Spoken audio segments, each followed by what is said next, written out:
Greetings. We continue our study today of the book of 2 Peter, chapter 2, verses 5 through 9. Today we want to consider a message entitled The Destruction of the Wicked.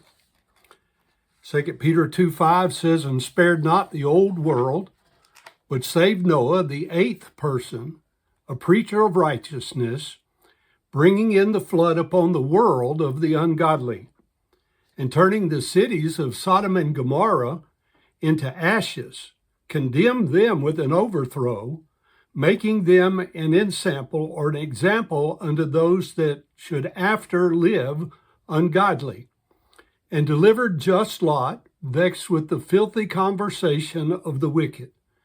For that righteous man, dwelling among them, in seeing and hearing, vexed his righteous soul from day to day with their unlawful deeds. The Lord knoweth how to deliver the godly out of temptations, and to reserve the unjust unto the day of judgment to be punished." Peter began chapter 2 with a discussion of those with unlike kind faith, a contrast to those with like kind faith from chapter 1. And we could say that this contrast continues here in 2 Peter 2, 5 through 9. In 1 Peter 1, 5 through 9, we found your spiritual growth, and then a message from verses 10 and 11 on ensuring an abundant entrance. But now in 2 Peter 2, 5 through 9, we find the destruction of the wicked and the preservation of the saved. Because of time constraints, we'll consider the destruction of the wicked in this message, and we'll consider the preservation of the saved in the next. Notice the variety of time frames in God's judgment that is listed in these verses. The law of God given by Moses, as it's described in Nehemiah chapter 10, verse 29, required 2 or 3 witnesses to establish a matter. You find that in Deuteronomy 17:6. Therefore, Peter is now calling his second and third witnesses concerning the fact that God's judgment will come upon all those with unlike kind faith. Peter has already referred to God's judgment upon Lucifer and his having sinned angels. Now he adds the antediluvian world system, that is the ancient world system, and the destruction of Sodom and Gomorrah. In 2 Peter 2:4, we found that although God has pronounced judgment upon these having sinned angels with their fallen angel Lucifer, we commonly call Satan and the devil today, their punishment will not fully be carried out until the end of time as we know it.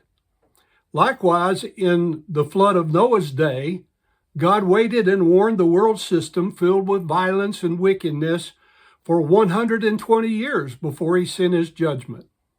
In the case of Sodom and Gomorrah and the other 3 cities of the plain, God came down, verified their offenses, and then immediately destroyed these cities forever.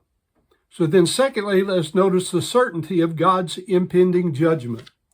In 2 Peter 2:4, the permanence of the perdition was set forth in the example of the having sinned devil and his angels. They will receive a forever punishment in hell and the eternal lake of fire. They have not yet received that punishment. They're being kept under guard, and they have a reservation with perdition. But it will be permanent once it has commenced. So in 2 Peter 2:5, then we see not only the permanence of the perdition, but the scope of the perdition is set. In the example of the ancient world system, which experienced what we commonly refer to as Noah's flood or the flood of Noah's days. The plain statement of fact which Peter presents is set forth in the literal translation of verse 5. In the old world system, he spared not, punishing himself. He avoided not punishing himself, but he saved Noah, eighth person, a preacher of righteousness, having been brought in a flood, a violent deluge, a cataclysm is the original word, upon the world system of ungodly ones. Noah is the 10th generation, and his sons would be the 11th generation, inclusive of Adam. It is now some 1,656 years since the human race had time counting against it, and it had become so wicked and violent that God destroyed them all, except for the 8 souls that were on the ark.